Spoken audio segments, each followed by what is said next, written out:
And we are also going to record this meeting for note-taking purposes, but we will operate the discussion under Chatham House rules, so we won't attribute any comments made by anyone to their organizations or their names. And just in case you need to know how to access the interpretation tool, you can review the instructions on the slide just now and access it through this small icon of a globe below. Hopefully this is helpful for you. Continuing with a few more housekeeping related points.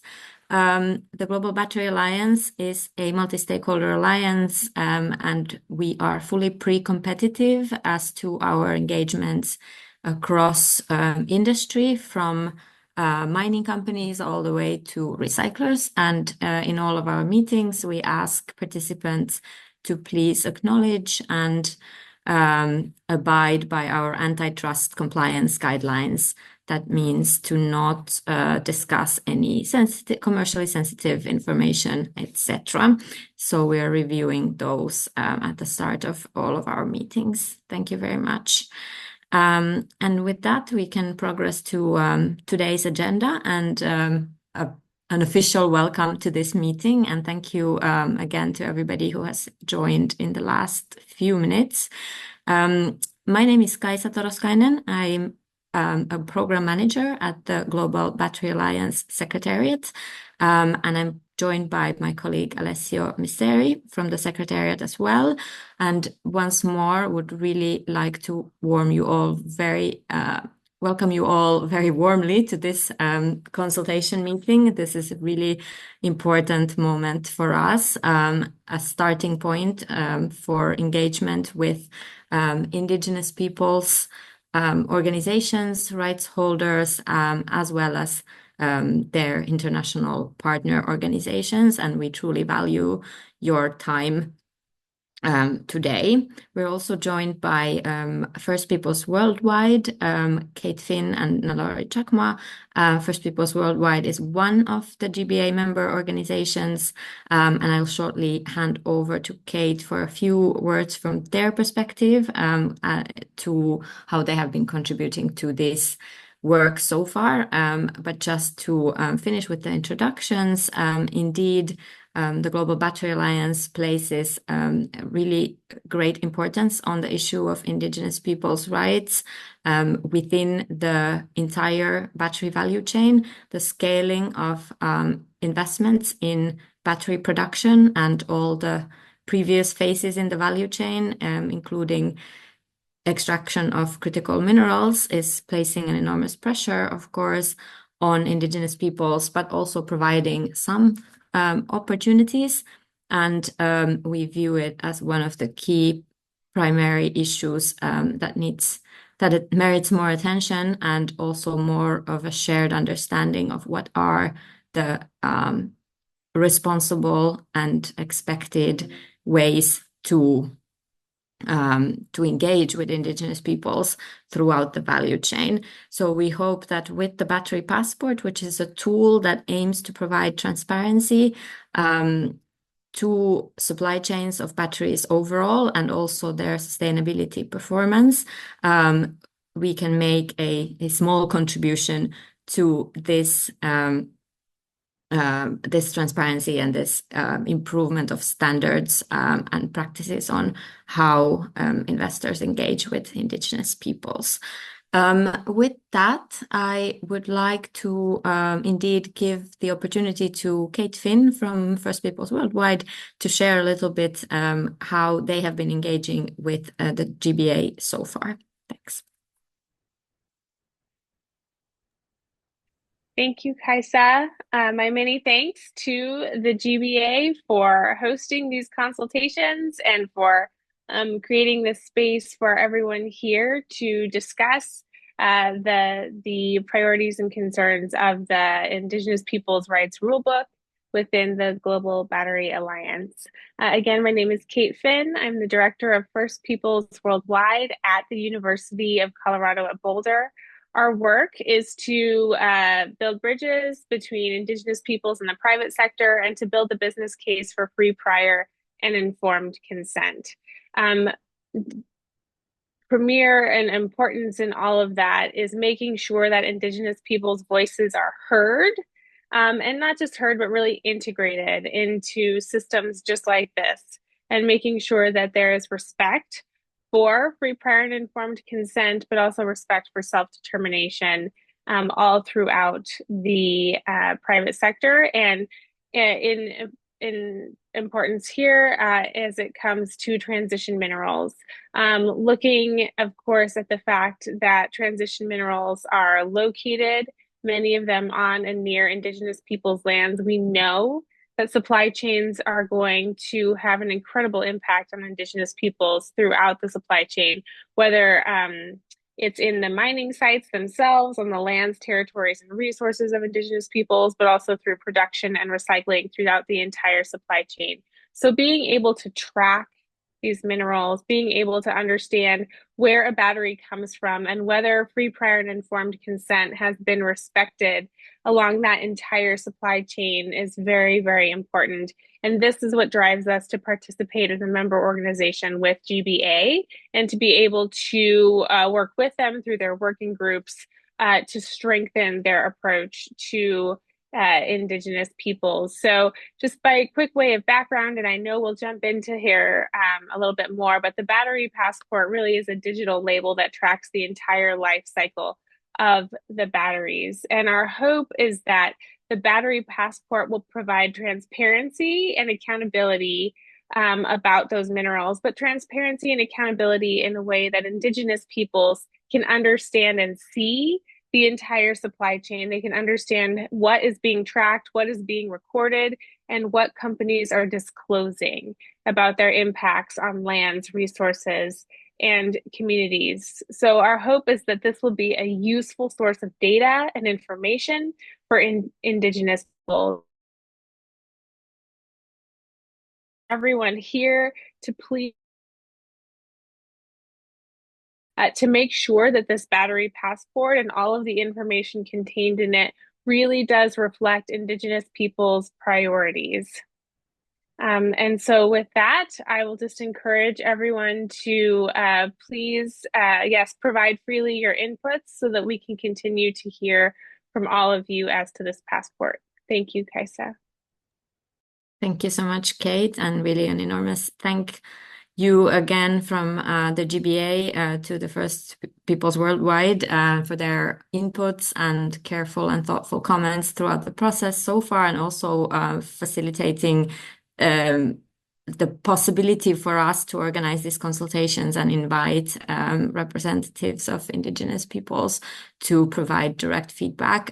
We certainly could not do that without First Peoples Worldwide, but we also want to acknowledge that this is really just a starting point for our engagement, and we really welcome all different modes of engagement with yourselves going forward around feedback, first of all, on this rule book. So we do appreciate that this is a new concept, and we invite also written feedback after these consultations until the end of November, but then beyond that as well, related to the next steps, including possibilities as member organizations.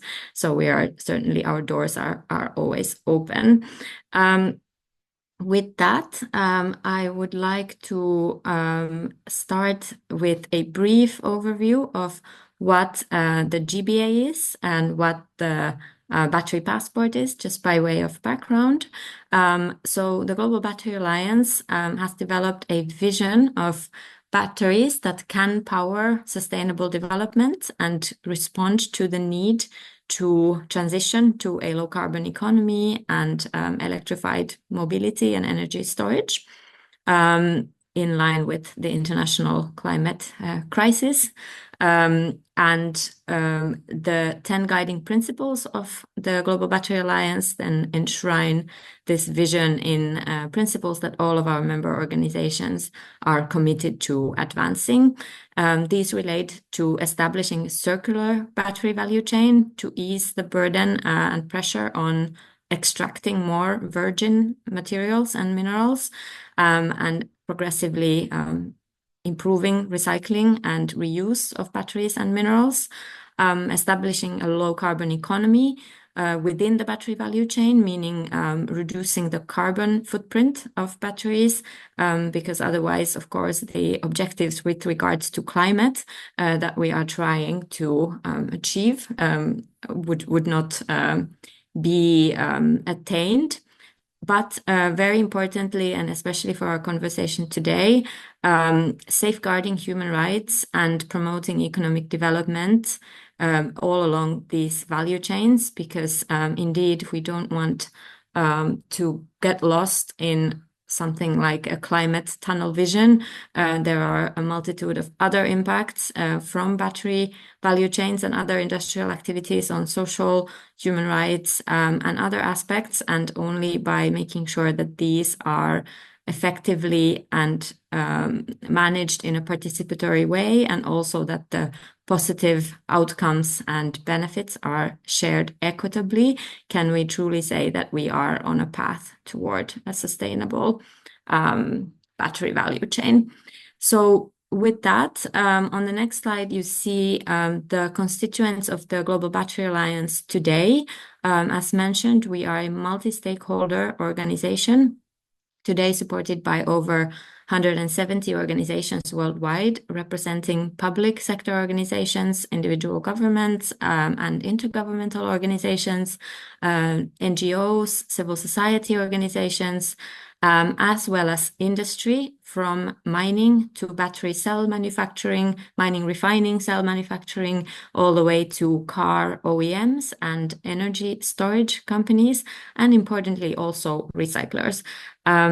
We also have technology partners who help implement the Battery Passport program, as well as industry association as our members. And this really reflects the importance of the issue of sustainability, specifically within battery value chains, that all these organizations share, and also the recognition that none of these constituents could really solve and achieve that vision that I showed earlier alone, and collective action is needed.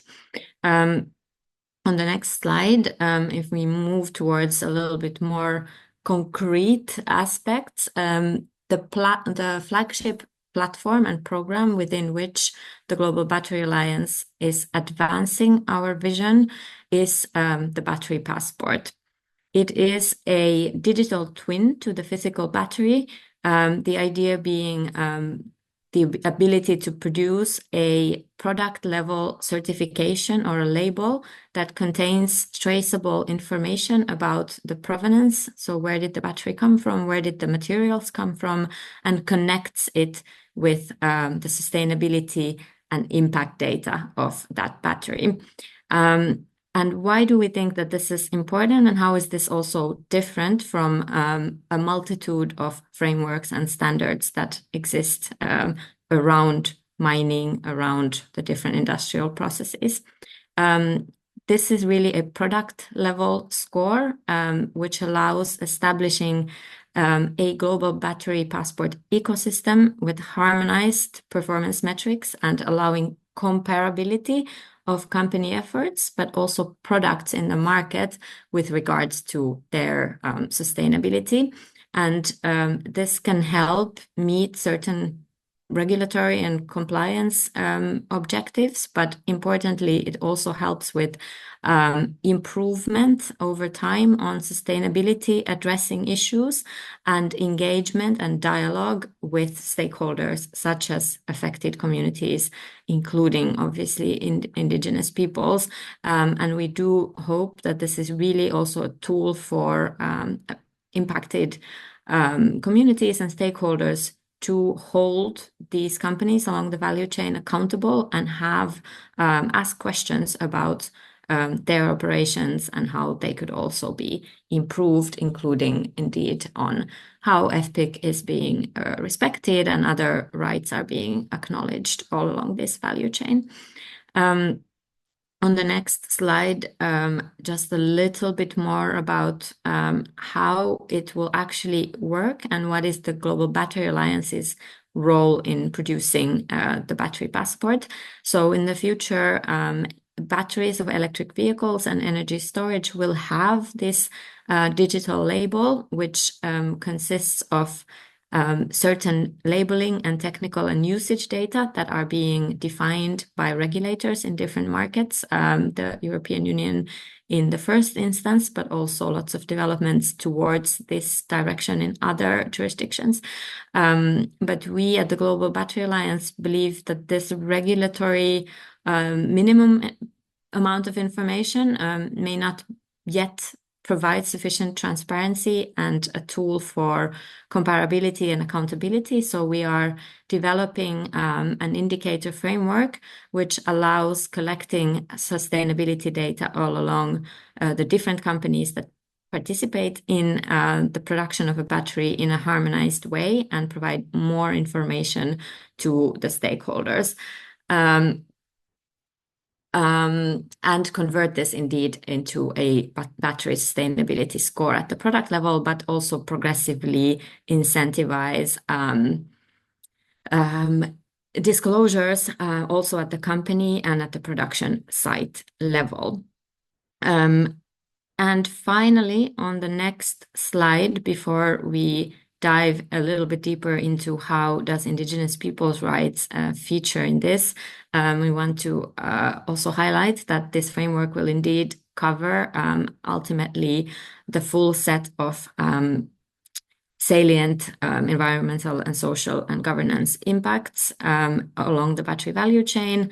And it's also important to note the related and cumulative impacts between for example, respect for Indigenous peoples' rights. There will also be rule books on biodiversity, other environmental impacts, contribution to local economic development, etc., which may be of interest for you to review. And this holistic set of data will then produce more information about the battery sustainability.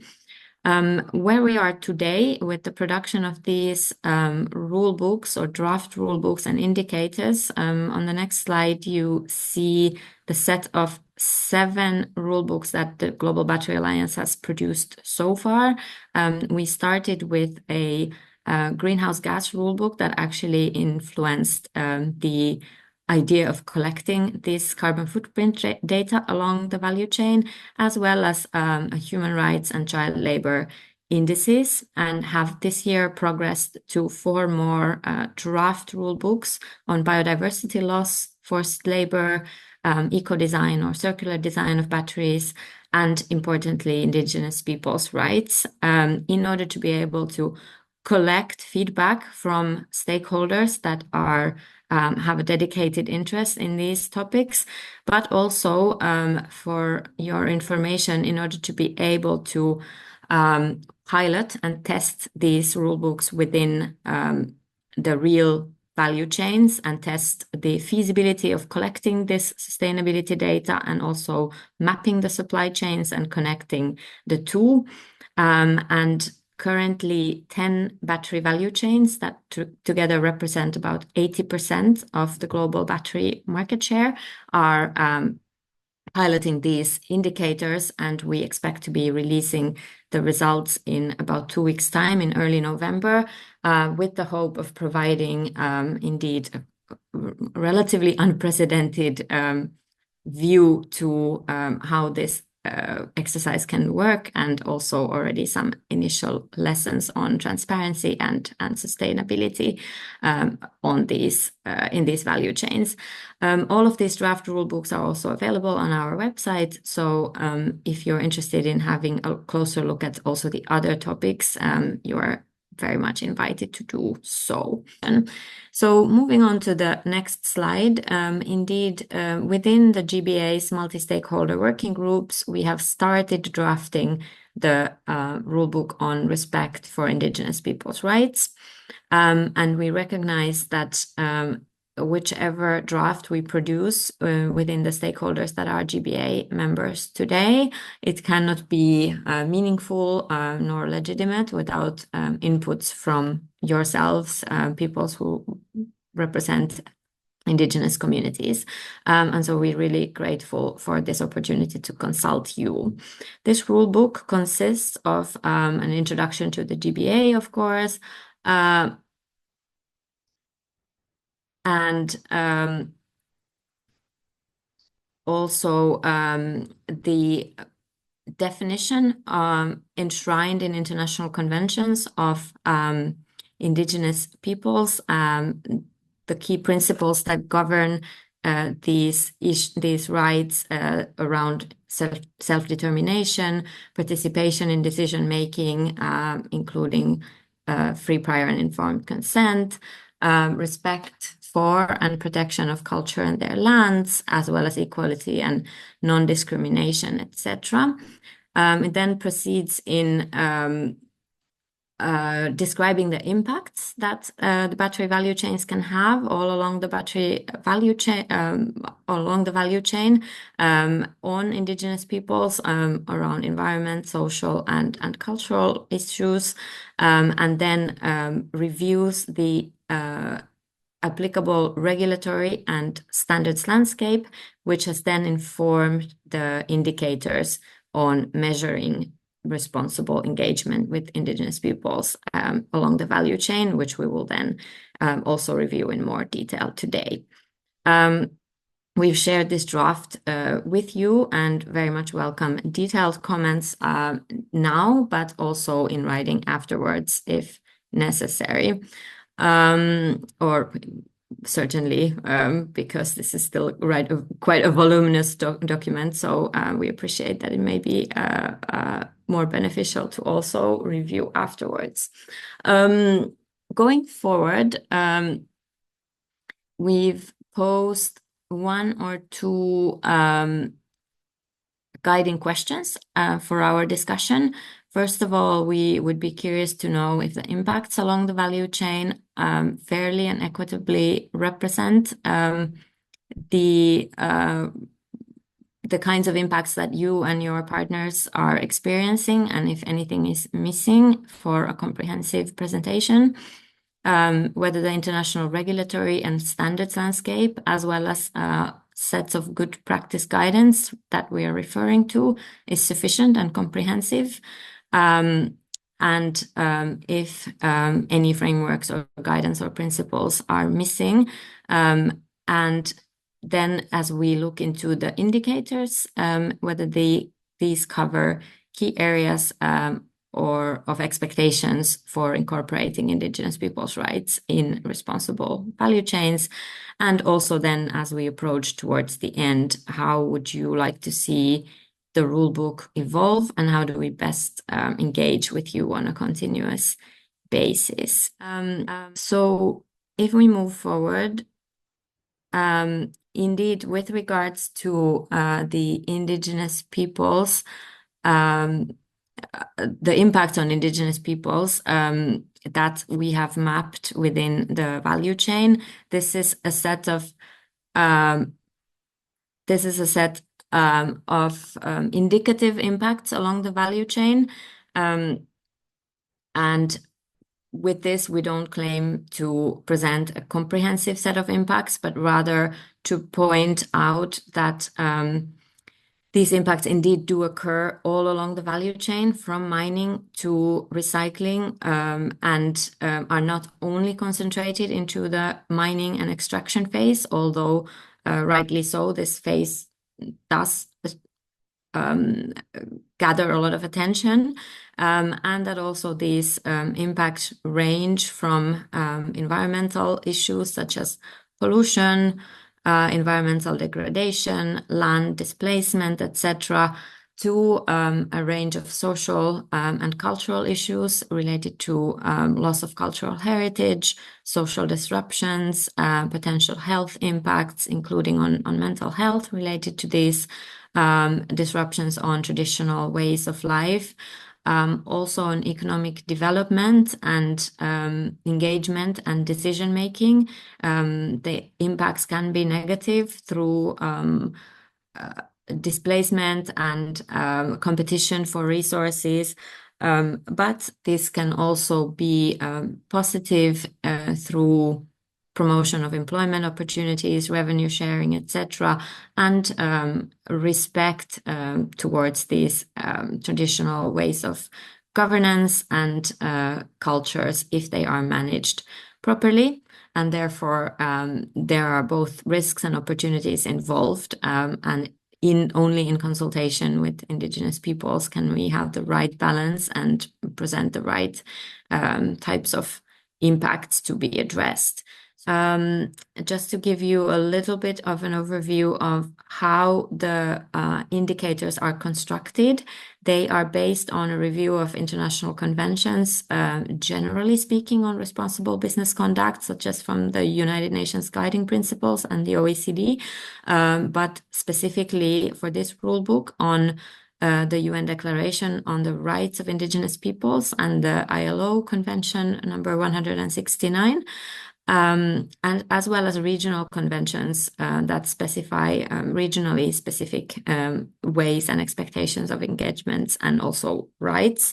They also are based on a review of voluntary standards and schemes that already incorporate some of these principles and aim to provide value chain companies with guidance on how to implement these good practices in their value chains, and also how to get certified and seek third-party assurance that these principles are really incorporated in companies' due diligence and corporate social responsibility practices.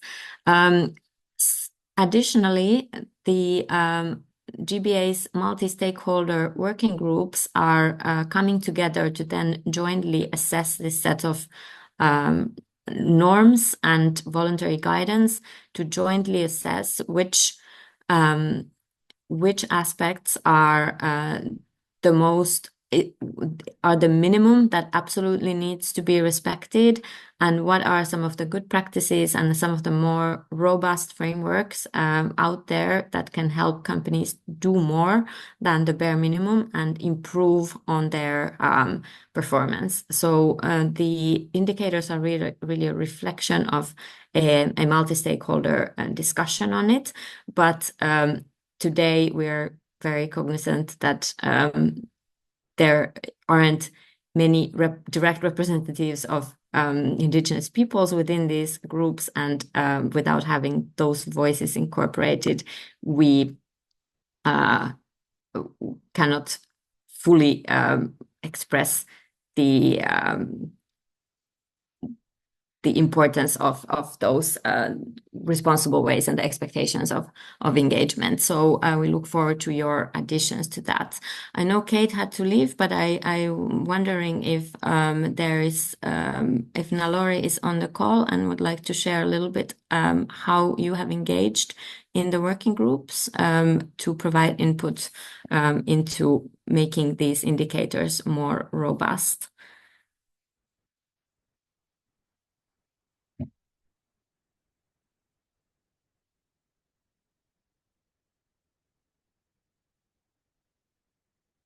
Hi, Kaisha, and I hope everyone can hear me. And just want to say that for everyone here, that we are a member of the GBA, and then along with other members that we give, it's not just First Peoples worldwide, but also other members who were a part of this working group on the Indigenous Peoples Rulebook, and then we have given extensive input to add, like how Kaisa have mentioned in the international conventions. And also we thought that the regional conventions, such as the American Declaration on the Rights of Indigenous Peoples and the African Charter for Human Rights and Peoples' Rights, are important to incorporate within the Indigenous Peoples Rulebook, because we just feel at First Peoples that Indigenous peoples are not homogeneous. So we need to incorporate different frameworks from different regions. So if you think that from the participants that if there is anything missing, please let us know. And then the GBA know as well. That must be something that which we were not able to capture. So yeah, so thank you, Kaisa. Fantastic. Thank you so much for that contribution, Nalori. With that, I'd like to move forward to the next slide, where we just give a little bit more of an overview of the landscape of standards that cover these issues. And indeed, with the input of different actors within the membership, we do acknowledge that the rate at which these different existing standards cover and how robustly they cover the issues of Indigenous peoples' rights are not equal. And probably many of you have also been giving feedback towards these standards. What we hope to do is to allow the different existing frameworks to inform the Battery Passport indicator framework, but also clearly provide a differentiation and reward those actors who are going for the higher standards within our framework. So also very happy to hear your perspectives on these issues, and if there are any emerging standards that you think we should consider, and also whether which ones are the more robust ones that you would like to see acknowledged within the Battery Passport framework. This will also become a little bit more apparent when we look at the indicators themselves. So moving forward, this gives you already a mapping of the different standards and to what extent the guidance, how do they map against the indicators, and to what extent different existing standards actually cover the expectations that have been expressed by different stakeholders within our discussions. And as you can see, the indicators have been divided into foundational requirements, intermediate requirements, and leading practices. The foundational requirements largely cover expectations from regulations, and many standards already at least partially cover those expectations. Intermediate requirements then provide some more guidance on how to actually put these requirements from regulations to practice in companies' due diligence activities, and leading practices then actually express expectations from stakeholders that may not be yet enshrined in many standards, as you can see, but also this, we hope, provides guidance for companies that want to go beyond and do more than what is the absolute minimum, and also helps us as the Global Battery Alliance to advocate that standards that come with assurance practices would uptake these expectations in their respective frameworks. So we're in active dialogue with these standard setters as well, and we hope that engagement through the Battery Passport program will also help channel these messages from Indigenous peoples. Moving on, this is a presentation of the indicators that we have drafted so far at the high level. I appreciate that this is already still a lot of information, but what is key to take away here is that the indicators are aligned with the due diligence process of the United Nations Guiding Principles, as well as the OECD guidance on responsible business conduct, from identifying impacts and risks all the way to preventing them if possible, and then mitigating, managing, and remediating, as well as assessing efficiency. At the level of the first indicator around identifying actual and potential negative impacts and positive impacts on Indigenous peoples. The framework stresses that companies should have a publicly available policy and embed in their due diligence process the explicit respect or commitment to respect free, prior, and informed consent, the United Nations Declaration on the Rights of Indigenous Peoples, and ILO 169.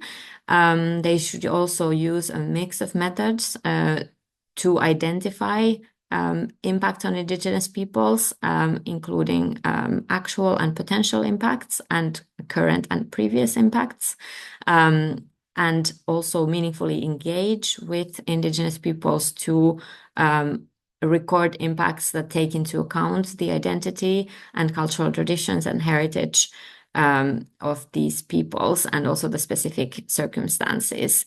In yesterday's consultation meeting, we also received a good comment that this could include the explicit assessment of cumulative impacts across different issues that might be specifically burdensome on Indigenous peoples, such as related to biodiversity, for example.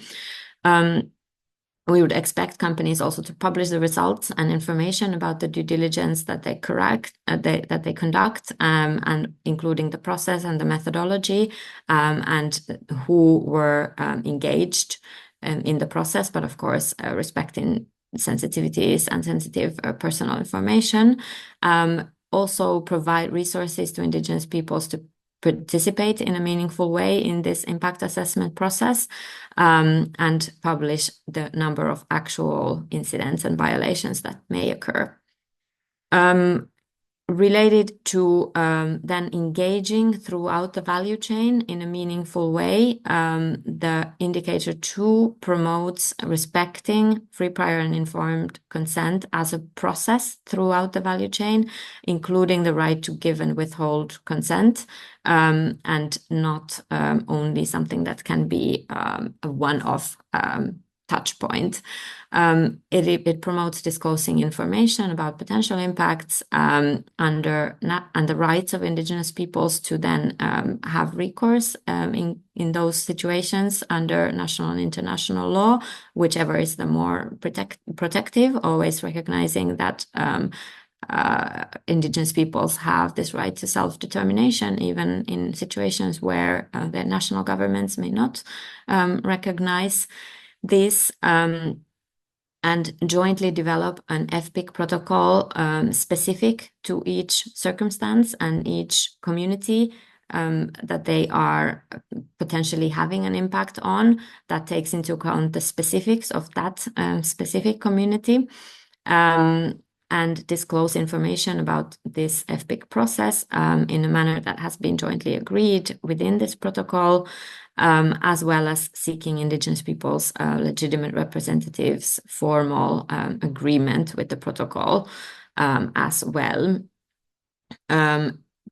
This doesn't stop there, of course, in the creation of this agreement or protocol, but rather making sure that these protocols, as well as Indigenous peoples' development plans that aim to promote the positive aspects, are implemented effectively through monitoring of actions, allocating appropriate resources and responsibilities, and periodically and regularly reviewed in a collaborative manner with the communities.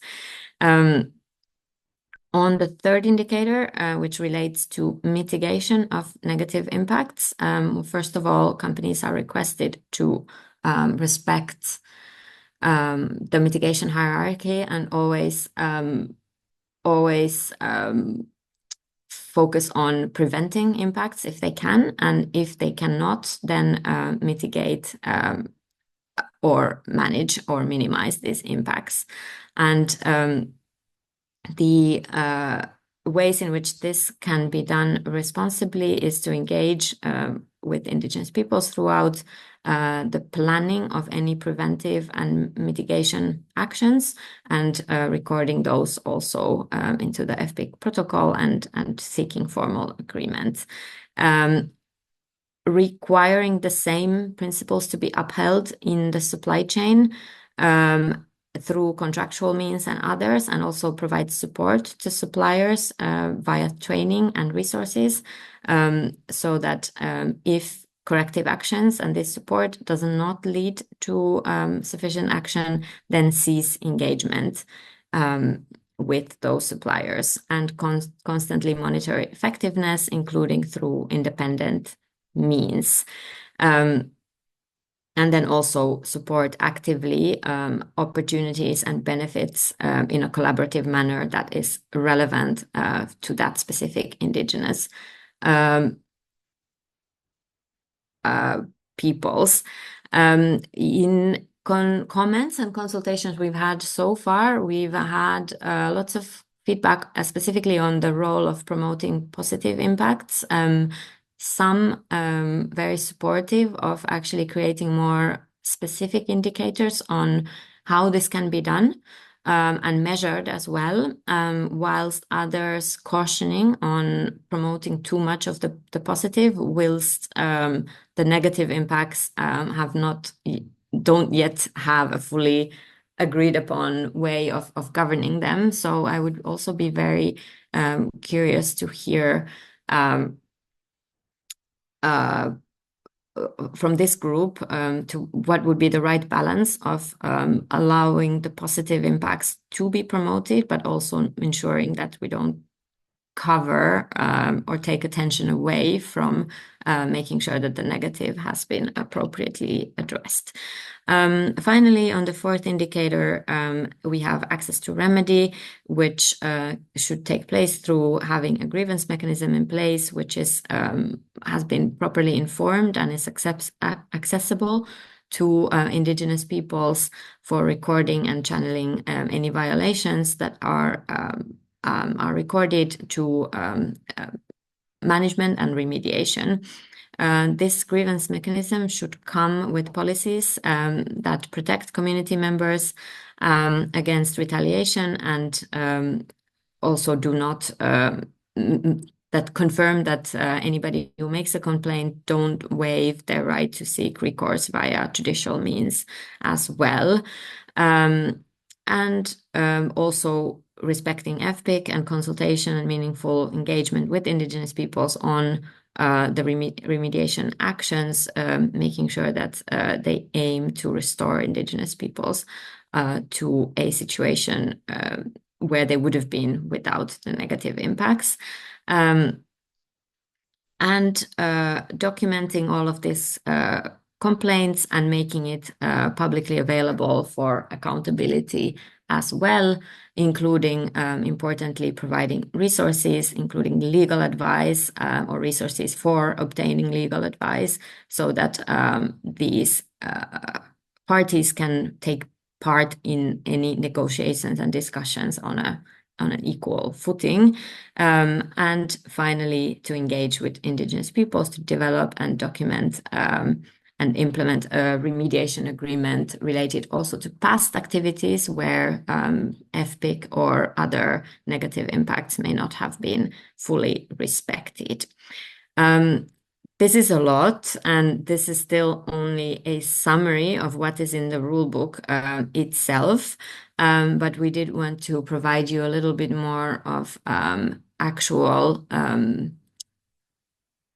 overview of what elements and principles we have included in the indicators. And I would now very much like to open the floor for a discussion on whether these indicators cover the key expectations from your part on how you would expect companies in the value chain to engage with Indigenous communities. Is there something that is missing? Is the balance between addressing the negative and promoting the positive correct? And how could we strengthen one or the other? And any other comments. So I would then move forward towards next steps, where we really do focus on inviting further feedback in writing.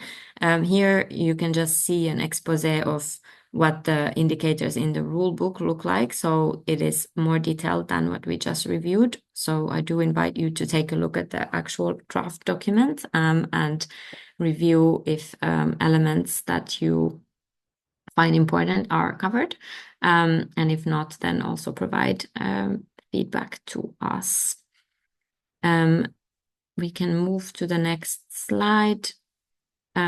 Indeed, going forward, we will be not only revising this Indigenous Peoples' Rights Rulebook, but also the entire Battery Passport framework and concept a little bit based on feedback from stakeholders and also this pilot program. And some of the elements that we want to reflect more strongly in the future are drawing upon existing standards, indeed, as mentioned, where they already sufficiently cover certain standards and frameworks, where they already cover some of these performance expectations, but also score them based on how rigorously they cover these issues. At the same time, identify gaps in non-coverage of any of these types of expectations that you have raised as well, and promote uptake of these elements in those standards, and as discussed, develop data assurance guidelines and other elements of the rollout of this actual tool, including the grievance mechanism and so forth. If we move to the next slide, specifically on this rulebook on Indigenous Peoples' rights, recapping once more that any written feedback is welcome until the end of November for this draft. After that, the GBA will review and process the feedback within our multi-stakeholder working group and suggest revisions on how to incorporate this feedback. In parallel, we will indeed evolve the entire concept and indicator framework. We will then share the next iteration of this rulebook and indicators with all the organizations who participated in these consultations and provided feedback until now. And then next year, put the entire indicator framework to public consultation so that all of you, but also other organizations, can provide feedback on the full set of indicators across issues. This is what we have planned in terms of next steps, but again, for all of your engagement and really channeling the feedback and also allowing this consultation to happen. I also want to acknowledge that indeed a lot has happened even in the last 6 months around producing more guidance, more informative documents on how Indigenous peoples themselves expect this engagement and responsibility to happen. A declaration was submitted and signed by regional organizations, I believe, just yesterday. So these will not have been incorporated in our framework yet because they are very new. But in terms of any gaps of what has been produced recently in terms of expectations, principles, and what you are reading in our framework, we really, of course, will be reviewing them ourselves, but also appreciate if you can point us to how we can make sure that our framework raises to the bar and the standard that is being elaborated in these newest documents. So with that, I can only say thank you so much for your time and your interest and availability. Again, we appreciate that you are being solicited for many, many things, and this is truly a beginning of, I hope, a fruitful engagement and partnership with you. And do not hesitate to contact us with feedback on the rulebook, but also any other questions or comments in this email address, secretariat@globalbattery.org. Thank you, and wishing you a wonderful day ahead. Goodbye.